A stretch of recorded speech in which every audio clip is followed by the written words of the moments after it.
This is the valley, a vanished world from a forgotten time. Here on the Welsh borders lies a remarkable farm, one that is trapped in time, being restored to how it would have been in the reign of James I, the year 1620. Here a unique project is about to take place. 5 hand-picked experts are going to run it as it would have been 400 years ago. Working without any modern conveniences, they'll be toiling to make the farm work for a full calendar year. Over the next 12 episodes, we'll be following our team through the months and seasons, from the warmth of summer to the dark depths of winter, as they turn the clock back to rediscover a way of life from an age gone by.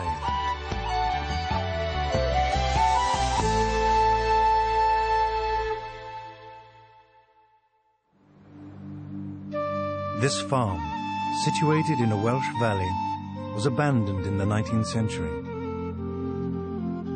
Over 150 years later, a project began to restore it. Over the last 17 years, the foundations of a 17th century farm have been relaid. Although the site is taking shape, there is lots that still needs to be done in order for it to function as a fully working farm. Our team are going to take on the challenge. Although modern health and safety laws mean they can't actually live here, they're going to work here on a daily basis. They'll wear period clothing and cook and eat food from the era. They'll be turning theory into practice, doing everything by hand, using only tools and materials available in the year 1620.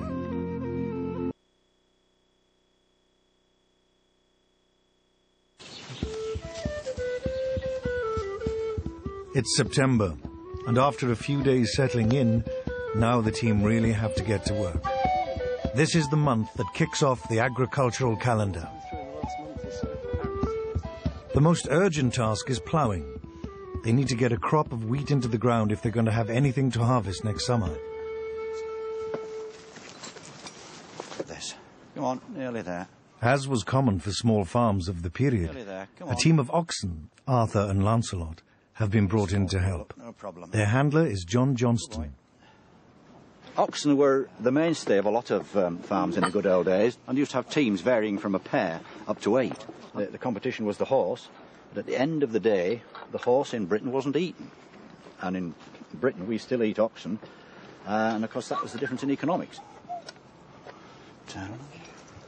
I've never actually ploughed before. I mean, I've read a lot about it, and certainly this plough looks the part, but, you know, I'm really looking forward to this, see how this develops. Do you need a hand there, Martin? No, it's done. How's this plough looking? Not bad. Just back it up a little bit, please. That's it. All right. Get ready, boys. OK. Come on, steady, boys. Just walk on gently. Right. Walk on, boys. Walk on. Hurry up. Come on, walk on. Off we go. That's it. Good boys. Come on, boys. Walk on. Walk on. Good boys. Good boys. Come on, walk on. Go on, Mark. These are English longhorn oxen, and these two, are, as you can see, are about a ton apiece, which is a lot fatter than they should be. But they wouldn't let them get too thin because they needed the meat at the end of the day. But Arthur and Lancelot here are about 12 and a half years old, and in theory they would work until they were about 15. Walk on. Bit rocky coming up, boys. Walk on. It's probable that nobody's used a plough like this since the 17th century in this country, but we do at least have period diagrams and instructions from which we've been able to rebuild this one. An acre used to be the amount of land a man could plough in a day, so as we've got half an acre here to put down to grain, we should be finished by lunchtime. Come round. Just come gently now. Walk on. Walk on. Come on, boys. Here, come on. Come on. Off we go. Walk on. Get on. Come on, Lance. Get up. The ploughing is going slower than expected. At this rate, the team certainly won't be finished by lunchtime. Walk on. They may be struggling to finish before nightfall. Hurry up there. Go on. Hurry up. Come on, Lance. You're lagging again, aren't you, old boy? Come on. Come round, boys. That's it. Round. Good You want to boys. get this in position, yeah. Good boys. Walk Using a plough is all about technique. Walk on. Walk As well as maintaining a straight line, they have to make sure the plough drives deep into the soil. Come on, that's Come on, it. Lancelot. Walk on. Come on, Lance. I'm doing a wee bit of plough surfing here because I'm adding extra weight because the ploughshare kept bouncing out. but now the two of us putting the weight on it means it's biting, and we're getting some pretty good furrows, pretty deep. They look like modern plough furrows. Steady, Arthur, steady. Come on, boys. Walk on. Come on, Lancelot. Good, boys.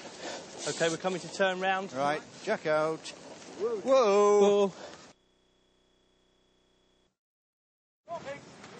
A fresh dawn in the valley, and with the pressure of completing the cowshed now passed on to the Thatchers, our team can get on with their next seasonal priority, getting the pigs out into the woods. This time of year, all the acorns are falling, the beech mast, hawthorn berries are coming down, and it's time to make the most of that by taking the pigs out into the woodland so that they can fatten up, because in a few weeks' time we're going to slaughter them. Come on! Pigs are great on acorns. The only problem is if they get too many of them, it can actually cause them to explode internally. So this is the swineherd's job, making sure they get just the right mix. Hey! You naughty thing! Pig in the undergrowth! We've lost a pig!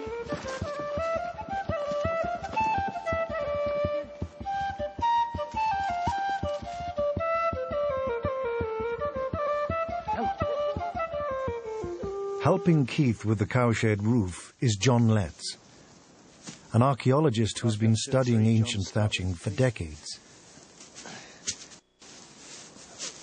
This bracken is going to be the permanent base coat that goes onto the thatched roof. Thatch is really made of these two layers, a permanent base coat that's never replaced, so it's always sheltered from the elements, and then a weathering coat of another material over the top.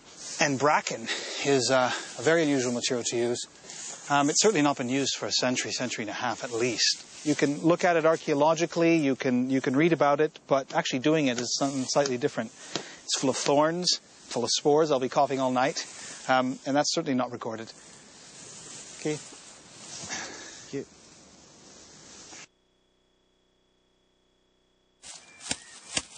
Right, we're now ready to fix the thatch onto the roof by using our hazel spars or pegs. And basically these are then twisted. They have to be twisted and not bent, and that's the knack to it. You basically twist it into a hairpin. It's an incredibly difficult thing to start to learn, but once you've got the knack of it, you'll be twisting tree trunks. I'll find you an easy one, Alex. Easy one? Yeah. You start off with the smaller sticks because it's just technique, really. But if you've got a fat one, you'll end up never being able to do it. So, Another little technique of doing it, some people, is double thumbs on the back of the bark. Yeah. And then pushing hands away from each other. Right. Go on. I've tried quite a few of these, and I keep breaking them, and I'm worried that I'm just going to end up breaking them all.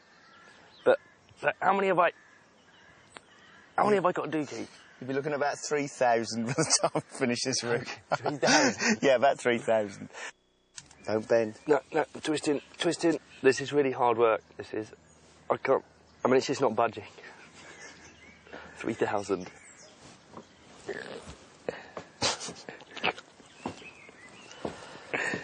And relax. Red raw. Cheers, Keith. Rub it in.